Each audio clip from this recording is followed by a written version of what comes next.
할렐루야. 우리 옆에 분하고 한번 인사하겠습니다. 잘 오셨습니다. 네, 우리 한 번 더 인사합시다. 당신을 위해 좋은 일이 시작되었습니다. 당신을 위해 좋은 일이 시작되었습니다. 우리 한 번 더 인사하겠습니다. 당신은 행복한 사람입니다. 아멘. 마지막 때가 되어지면 전쟁의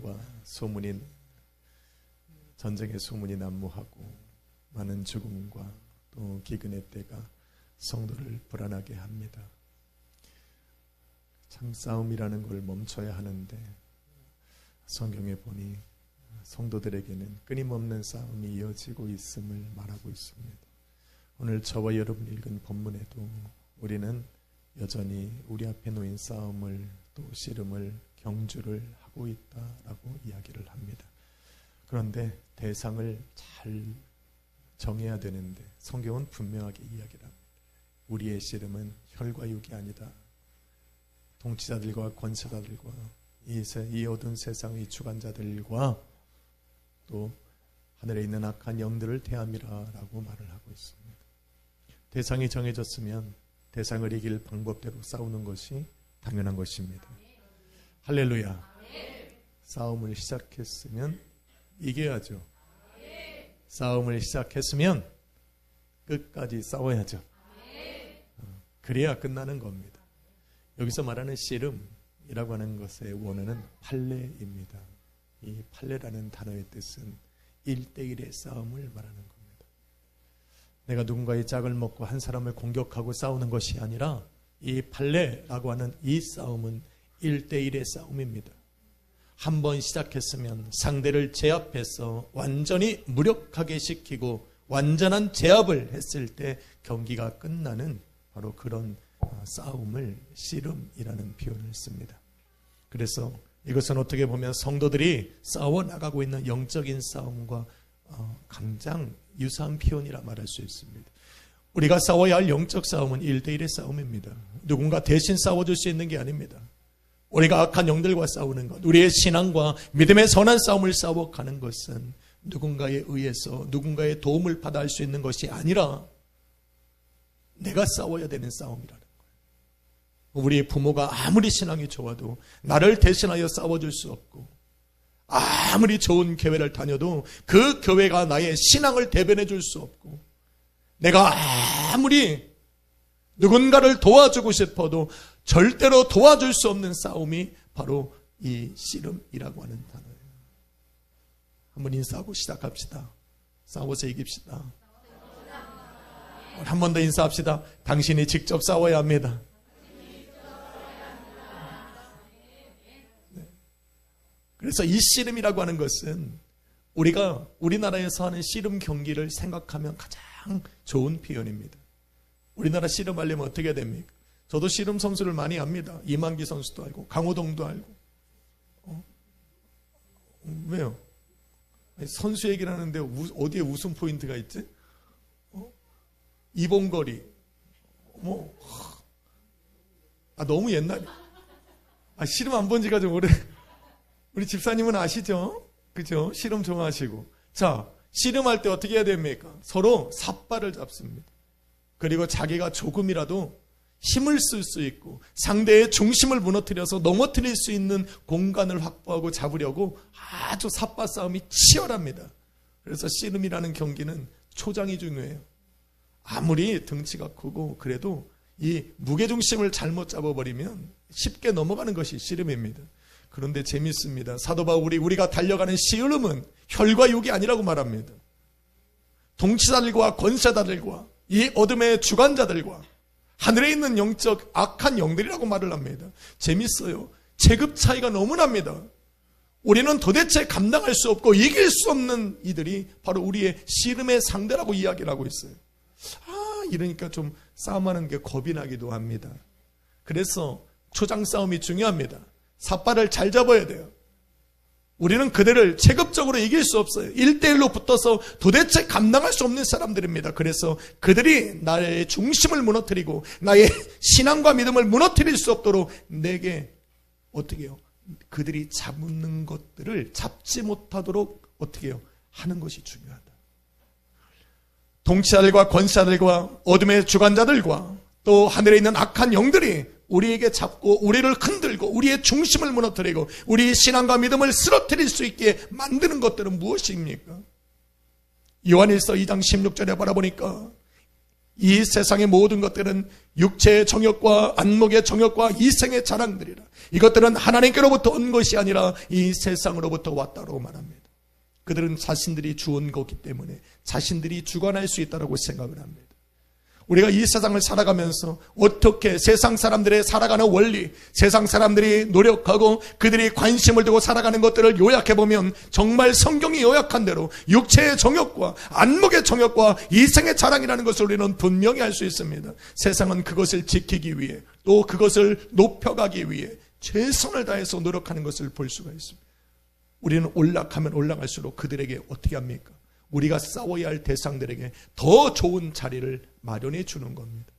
그래서 우리가 싸우려면, 우리가 그들을 싸워서 이기려면, 그 싸움에서 우리가 넘어지지 않으려면 그들이 잡을 수 있는 것들을 어떻게 해야 됩니까?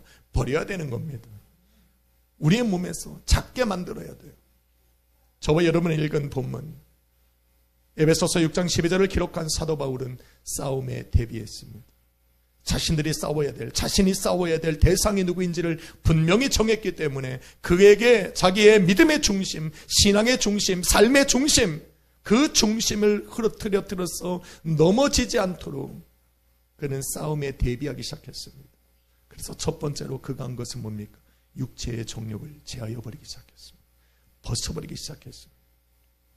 빌립보서 3장 7절로 6절의 말씀은, 8절의 말씀은 이렇게 이야기합니다. 지금까지 내가 유익하던 것을 모두 그리스도를 위하여 다 해로 여기는, 내가 이 모든 것을 그리스도에 해로 여길 뿐만 아니라 그 모든 것을 제하여 버리고 배설물처럼 여기노라 말이야. 육체의 정욕으로 자신이 지금까지 가지고 있었던 유익하다고 생각했던 것들을 지금 어떻게 해요? 하나하나 버리기 시작한 거예요. 그가 버렸던 것은 이루 말할 수 없습니다. 빌립보서 3장 5절로 6절 말씀해 보니까 그가 버렸던 것은 무엇입니까? 그는 이렇게 이야기를 합니다. 나는 이스라엘 족속이요, 난지 8일 만에 할례를 받고 이스라엘 족속이요, 베냐민 지파요, 히브리인 중에 히브리인이요, 율법으로는 바리새인이며 열심으로는 뭐요? 교회를 박해한 자요, 율법으로는 흠이 없는 자라고 이야기합니다. 만약에 우리가 이 모든 것 중에 하나라도 가지고 있다면 우리는 분명 싸움에서 이길 것이라고 자부할 거예요. 세상으로 바라볼 때에 세상에서 얻을 수 있는 모든 조건을 가지고 있는 거예요. 혈과 혈육으로 벌르면 혈통으로 보더라도 그는 최고의 혈통을 가지고 태어난 거예요. 육적으로 바라보면 그는 최고입니다. 악한 영들에 대하여 싸우기에도 흠잡을 것이 없다는 거예요. 왜? 세상의 권세들, 악한 마귀들은 죄를 통하여 우리를 얽매이고 죄는 우리로 하여금 율법을 통하여 알게 하는데 그 율법에 흠이 없는 자랍니다.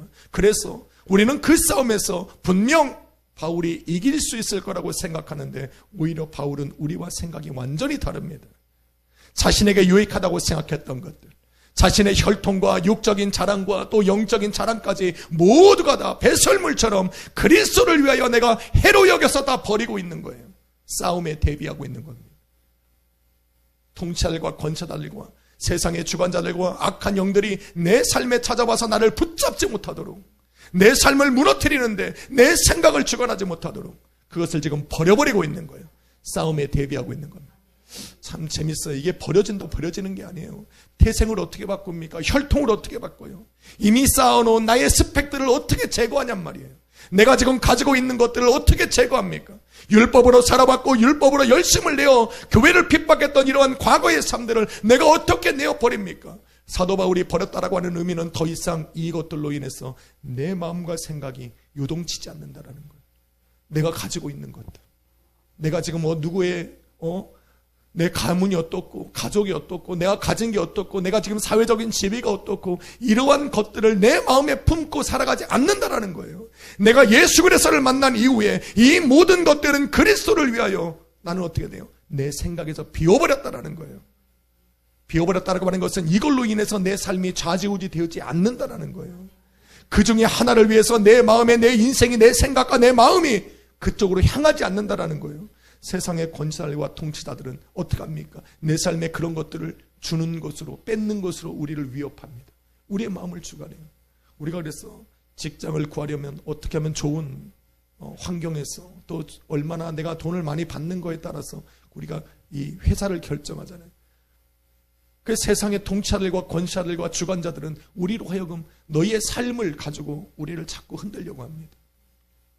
우리 귀한 청년들도 직장을 잡아야 되는데 어떻게 하면 내가 잘하고 또 좋은 환경 속에서 내가 어떻게 하면 많은 것을 할 것인가에 우리의 모든 관심이 가 있다면 결국은 내가 선택한 그 길 속에 그것에 주관하는 자들에게 의해서 내 삶이 주관되어질 거라는 거예요. 근데 바울은 그거를 다 벗어버린 거예요. 마귀가, 악한 영들이 내 삶의 그런 것들로 인해서 내 마음과 생각을 조장하지 못하도록 그것을 완전히 무너뜨린 거예요. 할렐루야.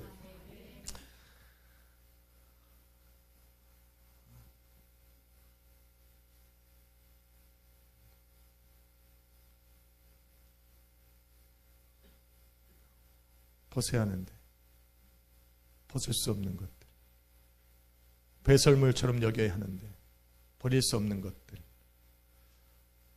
그래도 벗어야 됩니다. 히브리서 12장 1절 말씀은 이렇게 말합니다. 모든 무거운 것과 얽매이기 쉬운 죄를 벗어버리고 인내로써 너희 앞에 당한 경주를 할지니라 말입니다. 무거운 것들, 얽매이기 쉬운 것들. 얽매이다라고 하는 것은 무엇이냐면 한 번 잡히면 좀처럼 헤어나올 수 없는 것들. 우리가 한 번 마음과 생각을 세상에 있는 것, 육체의 정욕에 빼앗기면 좀처럼 헤어나올 수가 없습니다. 믿음으로 한참 달려가던 사람들에게 내일에 대한 계획이 별로 없어요. 왜? 믿음으로 걸어왔기 때문에. 내일에 대한 어떠한 철저한 계획이나 또 어떠한 뜻을 세우고 달려갔던 길이 아니기 때문에, 믿음으로 달려왔기 때문에, 하나님께 맡기고 살아왔기 때문에 그러한 인생의 내일이라고 하는 계획들을 물어보면 참 대답하기 어려워요. 너 다음 달 어떻게 살래? 그러면 살 수 있는 기회가 없어. 아무리 머리를 굴려봐도 지금처럼 살아간다면 내일의 다음 달에 대한 계획이 나올 수가 없어요. 그런데 성도들은 지금 그 길을 걸어가고 있는 거예요. 얽매이기 쉬운 죄. 한번 누군가에게 너 그렇게 살면 안 돼 라고 질문을 받고 답을 들으면 그때부터 우리의 삶에 불안이 찾아오고 염려가 찾아옵니다. 야, 너 그렇게 한다고 되는 게 아니야 라는 말을 들으면 믿음으로 걸어왔던 성도는 여지없이 근심하고 걱정합니다. 불안해합니다. 내일을 어떻게 살아야 될지 마음으로 잠도 안 오기 시작합니다. 그래서 얽매이기 쉬운 죄를 벗어버려야 되는데 마음에서 벗어버리는 거예요. 지금까지 여러분이 걸어왔던 믿음의 길로, 은혜의 길을 따라 걸어왔던 여러분의 선택과 신앙의 기준처럼 앞으로도 그렇게 살아가겠다고 결단해야 되는 거예요. 돈이 있어야 살아가고 내일의 계획을 세우고 살아가고 그러한 것들이 우리의 마음을 주관해버리기 시작하면 우리 성도는 한 걸음도 나아가지 못합니다. 믿음으로 붙들고 왔던 것은 세상의 기준대로 계획대로 하나도 이루어지는 것이 아니에요. 그런데 우리 성도는 믿음으로 왔잖아. 그래서 우리 세상이 우리를 얽매이는 것에 우리의 마음이 따라가면 우리는 절대로 그 경주를 이길 수가 없습니다. 그래서 우리는 그 모든 것들, 육체의 정욕들, 우리가 지금까지 쌓아왔던 것들, 우리의 생각과 마음에서 벗어내버리고 이제는 주님이 인도하시고 걸어가게 하시는 그 길을 믿음으로 걸어가야 되는 줄로 믿습니다. 이게 싸움에 대비하는 거예요. 삿발을 잡히면 안 돼요. 악한 영들이 우리의 삶을 잡도록 내어버려도 안 돼요. 그걸 벗어버려야 되는 줄로 믿습니다. 두 번째, 안목의 정욕을 벗어버려야 됩니다. 한번 따라합시다. 안목의 정욕을 벗어버리자. 안목의 적용의 핵심은 무엇입니까? 보는 거예요. 보는 것은 모든 일만하게 뿌리는 혀 끝에 있고 그 혀를 주관하는 것은 눈이에요. 안목의 적용의 핵심은 뭐냐면 보고 싶은 대로 본다는 거예요. 보고 싶은 대로 보고 싶은 것을 비교해서 좋은 것이 발견되어지면 갖고 싶은 탐욕이 생기고 그 갖기 위해서 우리는 전심을 다한다는 거예요. 이게 안목의 적용이에요. 우리가 어떻게 눈을 감고 살 수도 없고 안목의 적용은 굉장히 우리의 삶에 깊숙이 찾아옵니다. 아주 일상생활 깊숙이 찾아오는 것이 안목의 적용이에요. 우리 인간은 보고 싶은 거 보고 잘못 보면 해를 입습니다.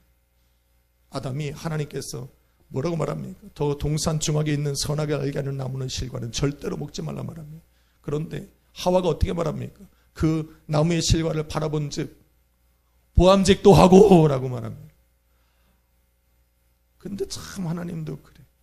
이거 동산 중앙 가장 높은 곳에 세워놓고 먹지 말라 하시니까 먹지 말라면 더 하고 싶잖아요.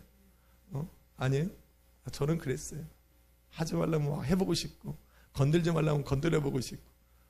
오늘 우리가 감기 열이 막 40도씩 올라갔었대요. 그래서 어제 전화를 하셨어요. 애가 40도에서 난 당연히 그랬죠. 40도가 열이 올라서 못 온다고 하시나 보다. 그럼 기도해주고 말아야겠다 그랬는데 왜 전화했냐고. 목사님 뽀뽀하지 말라. 감기 걸린다고. 감동. 집사님들 회개하십시오. 조금 아파. 오늘 못 갈 것 같아요. 저는 그래도 뭐라고 안 해요. 그분의 신앙이니까 제가 뭐라고 말하겠어. 그래도 오라 그러면 목사님은 내 마음도 몰라줘 막 그런다고. 그래서 저는 그런 사람이 아니에요. 못 온다고 그러면 그래요 집사님 잘 쉬고 다음 주에는 건강한 모습으로 뵈요. 나는 그래요. 그래도 어제도 그렇게 전화하는 줄 알았어요. 그랬는데 교회를 안 온다는 소리가 아니라 교회 와서 목사님 감기 걸리니까 뽀뽀하지 말라고. 100번 1000번 안 할 수 있습니다. 저는 저를 감동시키는 믿음과 만나면 가슴이 뛴다고 얘기했잖아요. 저의 생각을 벗어나면 저 어떻게 감당할 수가 없어요. 그래서 오늘은 우리 임세미 집사님이 더 사랑스럽고 우리 세 가족 다 마스크 쓰고 왔으니까 절대로 옆에 제 가지가 1m? 안목의 적용은 보는 것으로 시작되는 죄를 말합니다. 그런데 우리의 시선이 자꾸 하나님이 하지 말라는 것으로 가요. 아간이 출애굽한 후에 요단강을 건넜어 여리고성을 무너뜨릴 때 하나님께서 그 여리고성을 하나님의 말씀과 방법대로 무너뜨리시면서 붙이신 한 가지가 있어요. 여리고성에 있는 거는 그 어떤 것도 취하지 말란 말이에요. 왜? 내게 속한 거니까. 다 태워버리라고 말했어요. 그런데 우리 하나님께서 그렇게 말씀하셨는데 민수기 7장 2절에 보니까 아간이라고 하는 사람이 여리고성에 들어가 보니까 그 여리고 사람들이 가지고 있던 것들이 너무나도 탐스럽더라는 거예요. 그것도 그렇죠. 40년 동안 광야에서 뭘 받겠어요? 화려함이 있겠어요? 아름다움이 있겠어요? 좋은 게 어디 있겠어요? 그런데 거기를 가보니까 화려한 옷들이 보이고 금은 보화가 보이니까 그걸 갖다가 치에다가 자기 장막 안에다가 숨겼어. 범죄의 시작은 바로 보는 것을 시작하는 거예요. 보니까 탐욕이 들어오더라는 거예요. 하나님 앞에 범죄함으로 말미암아서 아이성에서 패하는 그런 이 치욕스러운 일들을 겪어야 되는 거예요. 더 나아가서 우리가 좋아하는 다윗은 어떻습니까? 다윗이 일평생 살아가면서 실수한 게 몇 가지 안 되는데 그 중에 가장 실수한 것이 바세바를 취하는 건데 그가 바세바를 취하면서 범죄했던 것 중에 가장 핵심은 무엇이냐면 그 성 위에 올라가서 바라보았기 때문이란 말이에요. 하나님이 역사에 가시는 전쟁의 한중간에 그는 성 위에 올라가서 자신이 원하는 곳을 향하여 시선을 돌렸을 때 그 안에 범죄와 탐욕이 들어오기 시작하는 거예요. 우리의 시선은 참 하나님이 하지 말라는 것으로 향하는 걸 좋아해요. 왜? 우리 눈도 육에 속하였겠어요. 왜 이렇게 육이 좋아하는 것으로 내 시선이 가는지 모르겠어요. 그러면 사도 바울은 이 안목의 적용을 어떻게 벗어나려고 했을까? 정말 중요하지 않아요? 고린도후서 4장 18절 말씀에 사도 바울도 육체가 있기 때문에 자기가 보는 것이 보고 싶어하는 것이 있고 바라봐지는 것이 있다라는 거예요. 그런데 고린도후서 4장 18절 말씀에 그는 이렇게 말합니다. 우리가 주목하는 것은 보이는 것이 아니라 보이지 않는 것이고 보이는 것은 잠깐이요 보이지 않는 것은 영원함이란 말을 합니다. 다시 말해서 여기서 주목하다라고 하는 것은 focus on them. 의도적으로 바라본다라는 거예요. 나의 시선이 흘러가는 대로 바라봐지는 것을 바라보는 것이 아니라 내가 의도적으로 나의 시선을 그쪽을 향하여 바라보고 있다라는 거예요. 분명 내 눈에 보이는 것은 보이는 것인데 그 보이는 건 내면 속에 감춰진 보이지 아니하시는 하나님의 역사를 바라봤다라는 겁니다. 할렐루야. 바로 사도 바울이 싸움에 대비하는 방법은 바로 성도들에게 이렇게 이야기하는 거예요. 너희가 바라보는 대로 바라보고 생각하지 말라는 거예요. 너희가 바라보는 대로 탐하지 말라는 거예요. 너희가 바라보는 대로 생각하고 결정하지 말라는 거예요.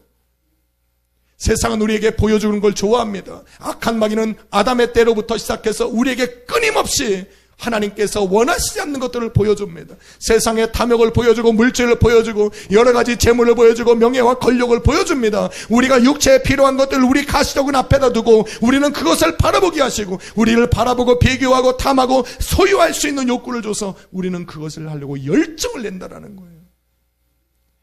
갖고 싶은 거 갖지 못하면 막 안절부절해요. 어른이 되어지면 어느 정도 절제라는 것을 하는데 그렇지 못한 사람들 많아요. 어릴 때는 어떻게 됩니까? 안 주면 난리 납니다. 떼쓰고 심지어는 막 길바닥에 누워가지고 막 이래요. 제가 진짜 엄청난 부모님을 한번 봤어요. 우리나라 부모님들 같으면 어떻게 하겠어요? 일단 이렇게 해서 한방 날리고 시작하잖아요. 애는 저기 뒹굴어 떠들어 있지, 뭐 엄마는 이렇게 하지. 외국 사람들 중에 제가 깜짝 놀랐어요. 한번 큰 몰에 갔는데 애기가 막 사달라고 막 장난감 사달라고 막 떼쓰는데 엄마가 딱 팔짱을 끼더니 걔가 할 때까지 두고 보는 거야. 야, 주위 사람들이 쳐다보는데 그 엄마 딱 이러고 서 있어요. 제가 말했잖아요. 한국 부모님들 같았으면 난리 났다고. 손 질질 긁고 화장실로 이미 데려갔을 거예요. 그래서 나올 때는 애 얼굴이 이만하겠지. 그러면서 애가 온순해져. 엄마. 장난감 가게 옆에 눈도 못 돌려. 외국 엄마 안 그래요? 가만히 있어. 야, 정말 무서운, 그게 더 무섭더라고. 우리 부모님들, 자녀들이 그럴 때 자녀들에게 수치감을 주면 안 됩니다. 보이지 않는 곳에 때리란 말이지. 아니, 안 할 수는 없잖아. 그래서 그런 성경의 잠언서에 보면 자녀에게 매를 들지 않는 부모는 자녀를 망친다고 이야기를 합니다. 다시 말해서 그 매가 사랑의 매라고 우리는 성경은 말하고 있지만 때로는 우리의 감정으로 웃겨서 할 수도 있지만 자녀를 갖다가 있잖아. 오냐오냐 하는 것만으로는 좋은 건 아니라는 거예요. 그런데 우리가 많은 사람들 앞에서 내 자녀에게 수치와 모욕을 주면 우리 자녀들이 자존감이 떨어지잖아. 있을 때는 가만히 지켜보고 아니면 버리고 가든가. 보이지 않는 곳에서 가르치고 훈육해야 돼요. 그런 지혜로운 부모는 좀 돼요. 우리 자녀들도 잘 돼야 돼요. 많은 사람들 앞에서 부모의 자존심을 깎아내리면 안 돼요. 왜? 사람들이 시선이 우리를 향하고 있기 때문에. 그래서 부모의 이 위상을 높여주는 자녀들이 참 지혜로운 자녀들이에요. 많은 사람들이 또 한두 명이라도 우리 부모를 보고 있는 자에서 우리 부모를 민망하게 하면 안 돼요. 올려줘야 되는 거예요. 그리고 나서 지혜로운 자녀들은 엄마 이런 상황 속에서는 이렇게 하시면 안 될 것 같아요 라고 얘기를 해야지. 그 앞에서 자기 의견 다 얘기하고 부모로 하여금 말싸움으로 이기든 뭘로 이기든 부모를 제압했다. 그러면 그 부모는 사람들 앞에서 내 자녀라 혼내지도 못하고 싸움하지도 못하고 부모의 마음을 내려앉게 만들면 안 되는 거예요. 서로 올려줘야 되는 거예요. 할렐루야. 안목의 정욕. 우리가 볼 수 없는 것. 눈을 가리고 살 수 없지만 우리는 오늘 사도 바울이 이야기한 대로 우리가 보이는 것을 다 보이는 것으로 생각해서는 안 된다. 그래서 사도 바울은 이렇게 얘기합니다. 너희는 성령의 충만함을 받아라. 왜? 성령이 우리 마음에 들어오면 눈은 마음의 창이라고 했어요. 눈으로 보는 대로 우리의 마음과 생각에 쌓이는데 성령을 받으면 성령이 우리의 마음을 당신의 성전 삼아 거하시기 때문에 이제는 성령께서 품게 하시는 하나님의 생각과 예수 그리스도의 마음으로 세상을 바라보게 하시기 때문에 그래서 우리는 매 주마다 외치잖아요. 성령은 보이는 세계에서 보이지 아니하시는 하나님의 역사를 깨닫게 하신다. 성령이 아니고는 보이지 않는 것들을 바라볼 수가 없고 우리는 성령이 아니고는 절대로 보는 것을 탐하지 않을 만한 그런 절제함이 없다라는 거예요. 그러니 성령 받아야 됩니다. 그래서 우리의 마음이 우리의 시선을 의도적으로 주관할 수 있도록 만들어야 됩니다. 마지막은 이생의 자랑이에요. 이생의 자랑. 이생의 자랑의 핵심은 자기 과시입니다. 자기 보여주기. 세상 사람들을 가만히 보려면 자기 과시를 할 수 있는 것들을 굉장히 소중히 여겨요. 그래서 없는 돈 있는 돈 다 끌어모아서 명품 가방 하나 사면 이 명품 가방을 들고 막 다니잖아요. 있어요. 어떻게 하든지 좀 보여주고 싶어. 왜? 마크는 꼭 바깥쪽을 향해야 돼요. 누가 명품 들고 다니면서 명품 그 마크를 안쪽으로 듭니까? 바깥으로 드는 이유가 다 있어요. 뭐야? 자기 과시예요. 나 비싼 거 들었다는 거예요. 누가 좀 한번 알아봐 주면 좋겠는데. 아무도 안 쳐다봐 요즘에. 왜? 생활 수준들이 다 높아져 갖고 쳐다보지도 않아요. 이 비싼 양복인데 목사님 멋있네요. 그 말 듣자고 입은 건 아닌데 얼마나 좋아요. 사람들은 다 자기 과시하는 걸 너무 좋아해요. 그 집을 사면 막 푸짝푸짝푸짝 항상 막 뭐 어떤 그래요. 자기 과시하는 거, 물질, 명예, 뭐 배움, 지식, 뭐 아무튼 남들에게 자기를 과시할 수 있는 것이 하나라도 있으면 그거를 너무 귀하게 여겨. 벗어 던져야 되는데 참 쉽지 않습니다. 사도 바울도 자기를 과시할 수 있는 것들 아까 이야기했잖아요. 빌립보서 3장 5절 6절 말씀. 사도 바울은 가만히 있어도 남들보다 높아지고 자기를 과시할 만한 사람이요. 더군다나 로마의 시민권을 갖고 있는 자예요. 당시에 로마의 시민권은 어디를 가도 다 통용되는 겁니다. 그런데 그가 이러한 자기 과시를 할 수 있는 이생의 자랑을 가지고 있던 그가 어떻게 싸움에 대비할까? 간단합니다. 부인하는 거예요. 부인하는 거예요. 없앨 수 없으니까 부인하는 거예요. 사도 바울이 초창기부터 시작해서 예수 그리스도를 만나게 돼요. 다메섹으로 가던 중 부활하신 예수 그리스도를 만나고 나서부터 시작해서 그는 싸움에 대비하기 시작했어요. 그래서 처음으로 예수를 만난 후에 그는 예루살렘으로 올라가지 않고 사마리아 광야로 가서 3년 동안 성령으로 말미암아 하나님에 관해서 말씀을 배운 후에 돌아와서 예루살렘으로 올라갔을 때 그 누구도 알아봐 주지 않았어요. 사역을 시작하면서 예수를 만나고 자기도 사도라고 얘기했지만 그 사도들 중에 자랑할 만한 것이 하나도 없는 거예요. 그때는 이해는 갑니다. 그가 말했습니다. 사역 초기에 고린도전서 15장 9절 말씀해 보니까 나는 사도 중에 가장 작은 자라고 이야기합니다. 맞습니다. 사도 중에 가장 작은 자일 수 있어요. 왜? 이제 시작했으니까. 교회를 박해하던 사람이고 성도를 죽였던 사람이 이제는 예수 그리스도를 만나 복음으로 변화되고 하나님의 자녀로서 이제는 복음을 맡은 자로서 살아가게 되었으니까 당연히 사도들 중에 낮은 자라고 시작할 수가 있는 겁니다. 그렇게 그는 낮은 자의 모습으로 시작을 했어요. 그런데 사역을 하기 시작하면서부터 엄청난 역사들이 일어나는 거예요. 선교여행을 다니면서 시작해서 우리 하나님께서 그에게 함께 하시고 예수님께서 함께 역사하심으로 말미암아 변화들이 일어나기 시작한 거예요. 사역의 질이 높아진 거예요. 역사가 나타나기 시작한 거예요. 기적이 나타나기 시작했어요. 많은 사람이 사도 바울을 추종하기 시작했고 많은 사람이 사도 바울을 따라다니기 시작한 거예요. 여러분 같으면 어떻게 되겠어요? 나를 따라오고 나를 추종하고 더 많은 교회들이 세워지고 더 많은 역사들이 내 삶에 나타날 땐 조금 더 내 마음이 우쭐해질 수 있는데 사도 바울이 그때 이제 사역의 중간기에 들어왔을 때 이렇게 고백해요. 에베소서 3장 8절에 보니 내가 모든 성도들 중에 작은 자들 중에 가장 작은 자니라 말을 합니다. 자기를 부인하고 있는 거예요. 분명 자기는 모든 성도들의 추종을 받고 따르는 사람들이 많고 제자가 생겨나고 하나님의 역사가 눈에 띄도록 나타나고 있는데 오히려 자기를 부인해서 이제는 사도와 견주는 것이 아니라 성도들과 견주어서 성도가 된 이방인들과 견주면서 나는 그들 중에도 가장 작은 자라고 이야기를 합니다. 지금 싸움에 대비하는 거예요. 이생의 자랑이 쌓이면 쌓일수록 상대해야 될 것들도 많아지는데 상대의 대가 많아지니까 그들보다 더 낮은 자리에 서서 아예 나를 건들지 못하도록 만드는 거예요. 그리고 나서 사역이 시작했어요. 사도 바울이 가는 곳마다 기적이 나타나기 시작합니다. 예수의 복음을 전하는 곳마다 교회가 세워지기 시작합니다. 심지어는 그의 몸에서 앞치마나 손수건을 가져다가 얹으면 병든 자가 치유되는 역사까지 일어나기 시작하는 겁니다. 감당할 수 없는 거예요. 저에게 그런 사역이 일어나길 예수의 이름으로 축원합니다.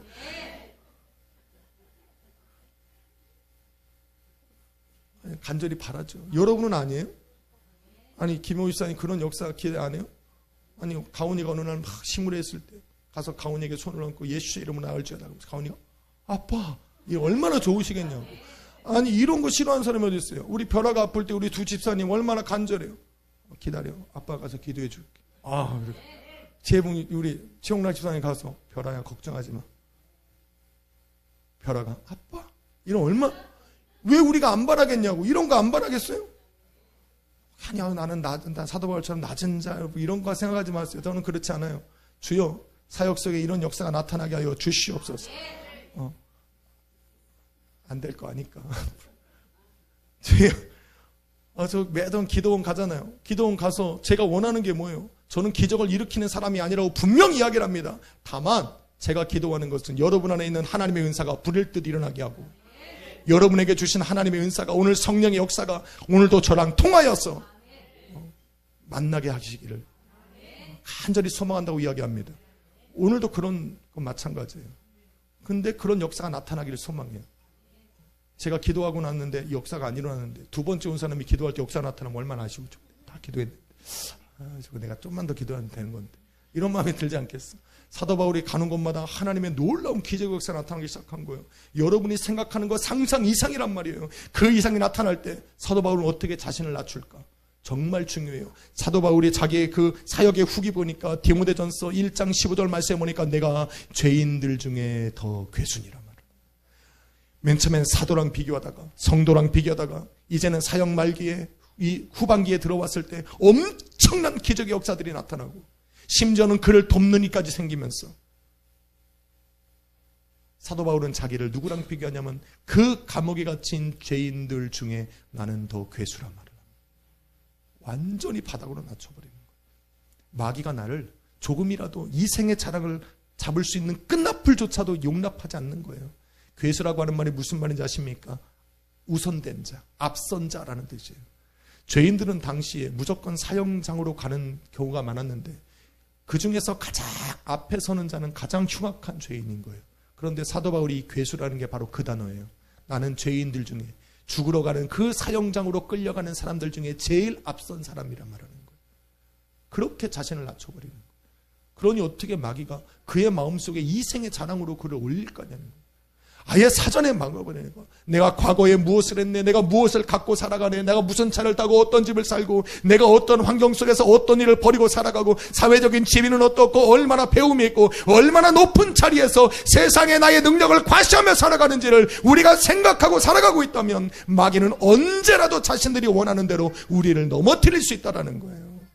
우리의 생각과 마음을 주관할 수 있다는 거예요. 그가 생각하고 쥐고 있는 그것을 가지고 우리의 마음과 생각을 언제라도 무너뜨릴 수 있다는 거예요. 그것을 위해 따라갈 수 있도록 내 걸음을 인도해 갈 수 있다는 거예요. 더 좋은 자리로, 더 높은 자리로. 사도 바울이 사역을 하면서 이렇게 고백했어요. 사도행전에 바라보니까 20장 24절에 나의 달려갈 길과 주 예수께 받은 사명 곧 하나님의 은혜의 복음을 증언하는 일에 나는 조금도 망설임이 없다. 심지어 나의 생명조차도 아까운 것으로 여기지 않는다. 사도 바울이 가졌던 핵심은 바로 이거예요. 사도 바울은 지금 나의 달려갈 길, 예수 그리스도에게 받은 사명, 하나님의 은혜의 복음을 증거하는 일을 위하여 내가 거치고 있는 이 모든 것들을 다 배설물처럼 벗어버리기를 원하는 거예요. 그리고 그가 바랬던 것 한 가지, 나는 내게 주어진 씨름을 싸워나가는 거예요. 그런데 그 결과가 어떻습니까? 디모데후서에 바라보니, 디모데후서 4장에 바라보니까 뭐라고 그래요? 4장 7절로 8절에 보니까 나는 이제는 그가 나이를 먹고 더 이상 힘을 쓰며 살아갈 수 없는 우리 권사님들 나이 연세가 되었을 때 사도 바울이 디모데에게 이렇게 말을 해요. 디모데후서 4장 7절로 8절에 보니까 나는 선한 싸움을 싸우고 달려갈 길을 다 마치고 믿음을 지켰으니 이제 후로는 나를 위하여 예비하신 의의 면류관이 우리 주께로부터 올 것이니 그날에 내게 주실 것이라 말을 합니다. 그는 이제 어떻게 돼요? 더 이상 마귀가 그를 붙잡을 수 없을 정도로 나이가 되었을 때 그는 그렇게 고백한 거예요. 나는 선한 싸움을 다 싸웠고 나의 달려갈 길을 다 가고 이제는 나의 인생이 우리 하나님께 있고 나를 위하여 예비된 것은 바로 그날에 내게 주실 의의 면류관이라고 이야기합니다. 우린 여기까지 가야 되지 않겠어요? 그래서 사도 바울은 우리에게 하나의 희망을 준 거예요. 나게뿐만 아니라 그리스도의 오심을 사모하는 자들에게도니라. 우리도 예수 그리스도의 오실 그날을 바라보고 기대하고 있는 거예요. 사도 바울이 그날에 내게 주실 의의 면류관을 바라봤듯이 오늘도 내게 그리스도가 나를 위하여 예비하신 그 상을 받기 위하여 오늘도 우리는 믿음의 씨름을 싸우고 선한 경주를 달려가고 믿음의 싸움에 나의 모든 거치장스러운 것들을 벗어버리고 오늘 예수만 바라보고 나아가는 거잖아요. 가능합니까? 아멘이에요? 여기 대동문은 아니오라고 나왔어요. 답이 가능은. 아멘 하신 분들은 그렇게 살아가시면 됩니다. 그런데 미안한 말이죠. 우린 그렇게 할 수 없어요. 여러분에게 아멘 그리고 여기서 기도합시다 그리고 끝내면 되는데 현실은 알려줘야지. 여러분 그럴 수 없어. 이 자리에 계신 여러분뿐만 아니라 저 또한 그래요.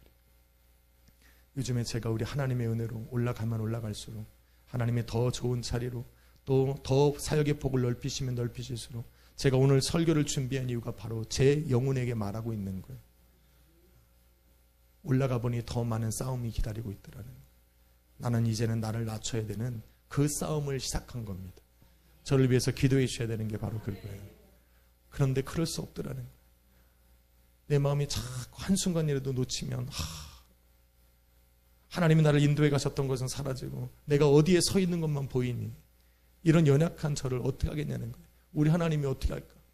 우리 하나님이 귓방맹이만 날리면 어떻게 돼요? 다 떼굴떼굴떼굴 그래서 저 앞에 쓰러질 게 뻔한데 주여 어떻게 합니까? 근데 사도 바울이 오늘 본문 말씀해 보니까 뭐라고 말을 합니까? 우리는 우리의 씨름은이라고 말합니다. 이 말은 현재형이에요. 우리는 씨름의 한 복판에 있다라는 거예요. 이 말이 얼마나 중요한 게 아세요? 내가 예수를 알고 나서 시작되어진 이 믿음의 싸움, 믿음의 선한 경주, 또 우리가 싸워야 되는 이 씨름, 곧 질 것 같았는데 아직도 지지 않고 싸우고 있더라는 거예요. 이게 중요한 거예요. 여러분 여기서 감동을 받아야 돼요. 우리는 졌어도 이미 졌어야 되는 사람이라고. 도대체 육신의 정욕과 안목의 정욕과 이생의 자랑에서 도대체 벗어버릴 수 없고 이것을 향하여 예수 그리스도를 만났음에도 불구하고 여전히 이것을 내 마음에 품고 살아봤던 나이기 때문에 언제라도 나는 그 씨름에서 넘어져 질 수 있고 마귀에게 제압당할 수 있고 이 씨름을 포기해도 정말로 하나도 이상하지 않을 것 같았던 나의 삶인데 나는 여전히 삿발을 붙들고 있다는 거예요. 내 삶을 쥐고 있는 이 마귀한 영이 나를 넘어뜨리지 못하고 있다는 거예요. 나는 연약한데 나를 언제라도 쉽게 넘어뜨릴 수 있는데 나는 아직까지 버티고 있다는 거예요. 이것이 바로 은혜라고 말하고 있는 거예요. 내가 힘으로 버틴 것이 아니라는 거예요. 나는 여전히 이 생의 자랑과 육체의 정욕과 안목의 정욕을 향하여 살아가고 있는데 여전히 나를 넘어지지 않도록 붙드시는 분이 있더라는 거예요. 그분이 누굽니까? 바로 세상 권세를 이기신 예수 그리스도라는 거예요. 사망 권세를 십자가 위에서 이기시고 죄와 사망과 마귀의 권세를 이기신 예수님께서 오늘도 나를 붙들고 계시더라는 거예요. 넘어지지 말라고. 한 주간 우리는 씨름에 대비해야 돼요. 육체의 정욕에서 벗어나고 안목의 정욕에서 벗어나고 이생의 자랑에서 벗어나려고 몸부림치며 싸워야 하지만 그거보다 우선되어야 되는 것은 나를 붙들고 계신 예수에게로 다가가는 거예요. 그분에게 집중하는 거예요. 오늘도 나를 붙드신 그 손을 나에게 놓지 마시라고 우리는 주님 앞에 기도하는 거예요. 그것이 씨름에 대비하는 거예요. 할렐루야. 한 주간 여러분 어떻게 사시려고 합니까? 오늘 사도 바울처럼 율법으로 흠이 없는 자가 되기를 원하십니까? 아니요, 넘어집니다. 그러려면 우리가 해야 되는 건 뭐냐? 넘어진 나를 일으켜 세워서 넘어지지 않도록 붙들으시는 예수에게로 초점을 두는 거예요. 그분이 여러분 한 주간 동안 붙들고 계실 거예요. 그분이 여러분을 사로잡고 계실 거예요. 오늘도 마귀는 우리를 얕잡아 봤지만 우리는 결코 약한 사람들이 아니었어요. 왜? 누가 있어? 예수가 있는 거죠. 그게 성도의 담대함 아닙니까? 그래서 요한일서 5장 4절에 무릇 하나님께로 난 자마다 세상을 이기느니라 이렇게 말한 거예요. 우리는 오늘도 한 주도 잘 버틸 거예요. 절대 교만하지는 마십시오. 나는 연약하지만 나를 빡 붙들고 있는 분이 계시기 때문에 오늘도 그래서 한 주간 예수로 살아가십시오. 예수를 자꾸 자랑하시고 예수로 즐거워하십시오. 여러분의 삶이 무너지지 않도록, 건강이 해치지 않도록 삶에 무너진 것들을 보수하시고 회복하시는 우리 하나님을 의지할 때 예수님께서 끝까지 여러분을 붙들고